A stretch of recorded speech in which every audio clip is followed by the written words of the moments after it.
Olá, meus queridos confrades espíritas, estamos aqui uma vez mais para falar sobre conduta espírita, com o capítulo 22, onde André Luiz nos convida, pela mediunidade de Valdo Vieira, a refletir sobre o nosso modo de agir perante os doentes.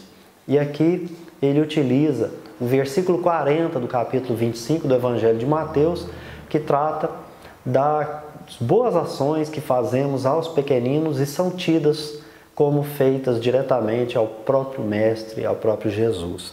E nós estamos pensando que se trata do mecanismo universal da intercessão e da interdependência.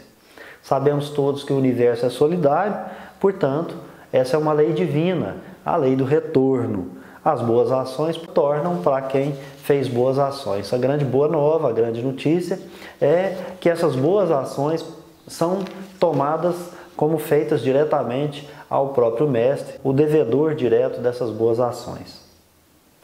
Nós vamos então diretamente para o texto, onde André Luiz diz que é importante criar uma atmosfera positiva, uma psicosfera positiva, emanando confiança.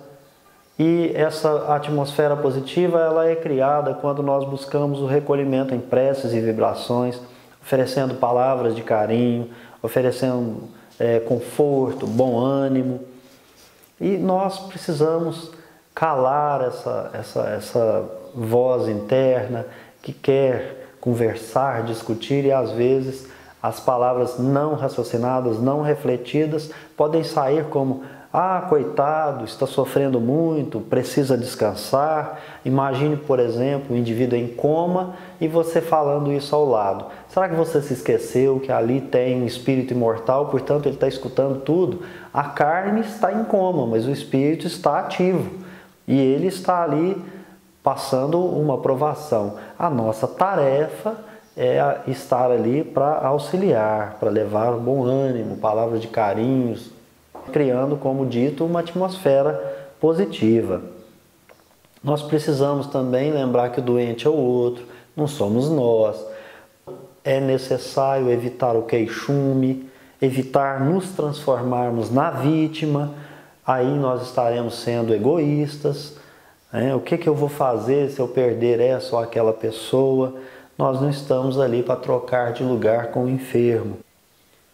E principalmente quando formos falar sobre dor, destino e ser, falarmos somente o necessário, somente aquilo que representa realmente a relevância para o enfermo. Nós não devemos usar essa ocasião para pregações, por exemplo, porque elas são dispensáveis e elas podem vir a provocar lamentações infelizes. A gente precisa então mostrar resignação, contagiar o enfermo com aquela força positiva, daquela atmosfera que criamos. Outra coisa é não sermos curandeiros. Nós não devemos, na condição de espíritas, praticar o curandeirismo e principalmente lembrar que a mentira não será um bom remédio.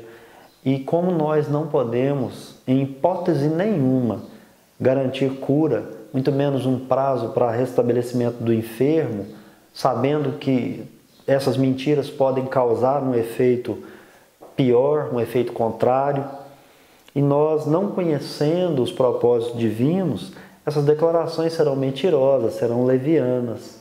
A vontade vigente que a gente deve passar como informação para o enfermo, quando necessário, é que seja feita a vontade do Criador. Você também se deparará com enfermos que não são espíritas, que enfermos que durante a vida tomaram outras posições, outras posturas, tiveram perante a vida outras convicções, sejam elas quais forem. Na ocasião da visita, esses assuntos e esses temas, eles não devem ser tratados. O verdadeiro cristão, ele não tripudia, ele não humilha o doente, e em hipótese nenhuma ele vai usar aquele momento para impor a própria convicção, a própria posição. O mesmo vale para aquele que não respeitou durante o tempo em que o corpo estava sadio, que ele não respeitou o próprio corpo como um templo sagrado, que então ele se entregou a uma variedade de situações em que levou talvez ele para aquela enfermidade. Ali também, durante a visita, durante a estada com ele, e como nós espíritas sabemos que o pensamento é força criadora, mesmo distante desse enfermo, não devemos vibrar negativamente, pensar negativamente, nós precisamos afastar e limpar o coração de qualquer pensamento negativo que vá influenciar na saúde daquele nosso irmão de jornada, irmão de caminhada que se encontra naquele momento acometido de alguma enfermidade. Nós devemos atender a ele as necessidades físicas, as necessidades morais, dentro dos recursos que nos foram permitidos por Deus, ou seja, com todos os recursos que estiverem ao nosso alcance, fazendo o nosso possível, o nosso melhor. E a melhora deste enfermo decorrerá de atitudes positivas, atitudes no bem, da nossa solidariedade, daquela psicosfera positiva criada, das palavras de reconforto e de bom ânimo, das nossas preces, das nossas vibrações. E lembrando sempre que a nossa própria regeneração, ela acontecerá quando nós buscarmos conviver mais tempo com os parentes, com os companheiros que estão inválidos, desequilibrados ou que estejam acometidos de doenças crônicas. O remédio eficaz para a nossa própria regeneração, assim como daqueles que nos rodeiam, porque vamos então fazer luz ao nosso redor, será a perseverança no bem. Hoje o nosso comentário foi bem sucinto, bem rápido. Nós vamos deixar aqui no final 2 partes de mensagens para vocês. A primeira delas é do livro Amizade, pelo Espírito Meimei, ditado por Francisco Cândido Xavier, onde a nossa orientadora espiritual, a Meimei, no capítulo 21, ela escreve com o sugestivo título Sedativo. E ela vai dizer assim: à frente de todos os que porventura te buscam tirar a serenidade, criando problemas e conflitos, matricula-te pela imagem na tua enfermaria do silêncio e oferece-lhes o sedativo da oração. Pode acontecer que numa visita dessa você esteja, portanto, diante de pessoas que não estejam utilizando da mesma maneira de se conduzir que você. Então é nesse momento que você se recolhe à sua enfermaria do silêncio e fica em preces. Você ajudará mais e melhor do que se você entrar nessa onda vibratória, até inclusive a do antagonismo, achando que eventuais lições devam ser dadas naquele momento. Lembremos que estamos ali diante de um enfermo. Por último, André Luiz, na obra Busca e Acharás, essa obra é ditada pelo Espírito Emmanuel e também por André Luiz, a Francisco Cândido Xavier.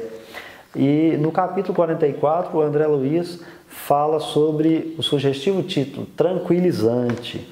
E a certa altura ele vai dizer assim: entretanto, observemos, enfermidades aparecerão sempre no mundo, pedindo tratamento e não inconformidade para as melhoras precisas. Entes amados em luta são telas de rotina, solicitando entendimento e não atitudes condenatórias para alcançarem o reequilíbrio. Erros nossos e faltas alheias fazem parte do nosso aprendizado na escola da experiência, exigindo calma e não censura para serem retificados. Tentações são inevitáveis em todos os sentidos nos climas de atividade, indispensáveis à nossa formação de resistência, reclamando serenidade e não agitação para serem extintas. Em todas as situações aflitivas, use a prece como sendo nosso melhor tranquilizante no campo do espírito. E quando problemas apareçam, não se deixe arrastar nas labaredas da angústia. você pode ficar em paz. Para isso, basta que você trabalhe e deixe Deus decidir. A gente acredita que essas duas partes retiradas desses dois textos que mencionamos servem-nos para auxiliar na reflexão sobre a nossa conduta. Encerrando, nós pedimos a você que faça seu comentário, que deixe aí a sua impressão, inscreva-se no canal e nos auxilie a espalhar o bem e a paz na terra. Fique com Deus, um abraço a você, Revelare religiosidade e espiritualidade. Um abraço, até o nosso próximo encontro.